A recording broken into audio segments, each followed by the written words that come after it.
Have you ever caught yourself saying something like, maybe I don't really need to build that, or it's probably unrealistic anyway, or I can be happy with something smaller, not because your heart changed, but because the path felt too steep, too uncertain, too demanding? I have. For years, I didn't realize I was doing it. I thought I was being practical, but in truth, I was quietly betraying the very thing that gave my life its spark, my dream. I wasn't upgrading my discipline to meet my vision, I was downgrading my vision to match my comfort.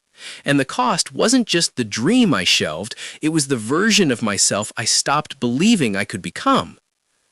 Welcome. I'm glad you're here. This isn't a space for grand declarations or forced positivity.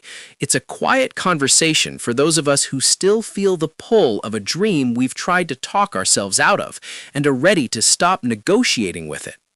If that's you, I'd be honored if you'd subscribe to Elevate Your Daily. It's how we stay connected as we learn to honor our deepest callings, not bargain them away. Today, I want to share what I've learned through my own slow unraveling and rebuilding. You don't need to shrink your dreams to fit your current reality. You need to expand your reality to meet your dreams. This isn't about blind ambition. It's about integrity, about refusing to lie to yourself about what matters. For too long, I treated my dream like a negotiable clause in a contract. I'll keep this part if I can drop that part. I'll aim for this version if the real one feels too hard. But dreams aren't contracts, they're compasses, and when you compromise on direction, you end up lost, not safe. To stop bargaining with my own truth, I started asking myself 5 questions that cut through the self-deception and brought me back to what I truly wanted, not what I thought I should want. These questions aren't flashy. They're tender, honest, and sometimes painful, but they've been my lifeline. The 5 questions are: 1. What part of my dream have I quietly removed because I didn't want to face the discipline it requires? 2. If I truly believed I was capable, what version of my dream would I refuse to compromise on? 3. Where have I mistaken realistic for resigned and called it wisdom?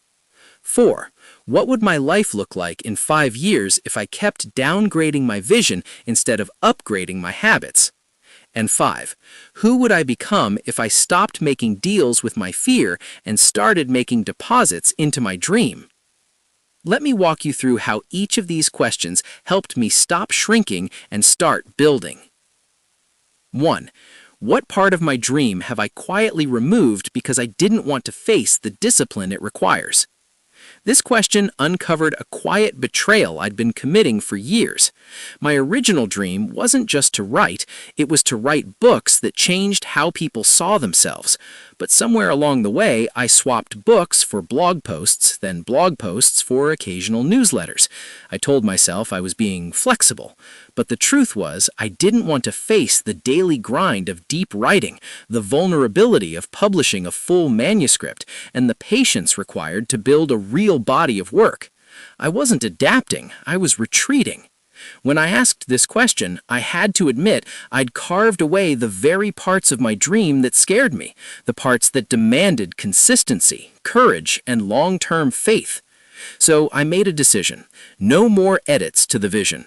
If the dream is worth having, it's worth protecting in its full form, even if I'm not ready to live it yet. Now, instead of changing the dream to match my capacity, I'm changing my capacity to match the dream, one disciplined day at a time. 2. If I truly believed I was capable, what version of my dream would I refuse to compromise on? This question bypasses all the noise, because the truth is, most of our compromises aren't about logic, they're about self-doubt dressed up as strategy. When I asked this question honestly, the answer was immediate. I would not compromise on impact.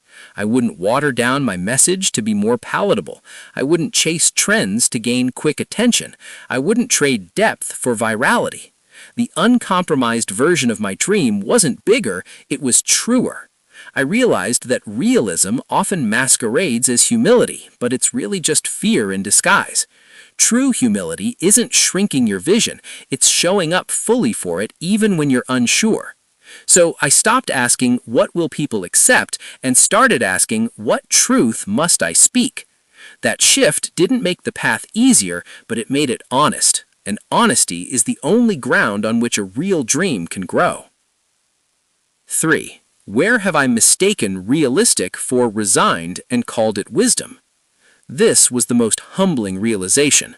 I used to say things like, I'm just being realistic when I turned down opportunities, played small, or avoided risks. But when I looked closer, I saw that realistic had become code for, I don't believe I can handle the challenge. I wasn't being wise, I was being resigned. True wisdom isn't about lowering your sights, it's about seeing clearly and then acting with courage anyway. It's knowing the risks and choosing to move forward with eyes open, not shutting the door before you even knock. So I stopped using realism as an excuse to stay safe and started using it as a tool to prepare, not retreat. 4. What would my life look like in 5 years if I kept downgrading my vision instead of upgrading my habits? This question brought me to my knees. I imagined myself 5 years from now, still making the same compromises, still telling myself next year, still watching others live the version of the dream I'd watered down to nothing. The image wasn't tragic, it was ordinary, and that was the tragedy. I saw a life that was comfortable, predictable, and quiet, filled with good enough work and sensible choices, but it was also a life haunted by the ghost of what could have been, the book I never wrote, the business I never launched, the voice I never used. That future wasn't failure, it was surrender. And in that moment, I knew I would rather fail boldly than succeed quietly. I would rather try and fall short than never try at all.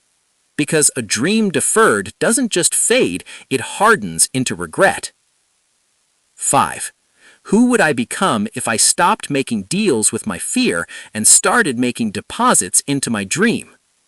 This is the question that gives me courage on the hard days, because I've learned that your dream isn't just about the outcome, it's about the person you become in pursuit of it. If I show up daily, even when I don't feel like it, I become someone who keeps promises to herself. If I ship work that scares me, I become someone who trusts her voice. If I choose discipline over distraction, I become someone who believes in her own potential. The dream is the destination, but the discipline is the transformation. So now, when I'm tempted to negotiate, maybe I can skip today, or this version is good enough, I ask, who am I choosing to be in this moment? And the answer always guides me back to the path, not the easy one, but the true one. Your turn. One simple step. If you're ready to stop bargaining with your own vision, here's one grounded step you can take this week. Write down your original, unedited dream exactly as it first came to you before you started trimming it for safety. Don't soften it, don't qualify it, just write it as it lives in your heart. Then, next to it, write one small, honest action you can take this week to move towards it. Not the whole thing, just one step. This isn't about pressure, it's about reconnection. It's about saying to yourself, I see you, I hear you, and I'm not abandoning you anymore. Because your dream doesn't need your permission to be big, it just needs your commitment to show up for it, exactly as it is. I'm not sharing this because I've perfectly lived up to my dream. I still have days when fear whispers, just take the smaller version, it's easier. But now I recognize that voice for what it is, not wisdom, but weariness, and I choose again and again to listen to the deeper, quieter voice, the one that says, this matters, keep going. And if you're in that same space, holding a dream you've tried to talk yourself out of, I'm so glad you're here. This journey isn't about achieving perfection, it's about refusing to betray your truth.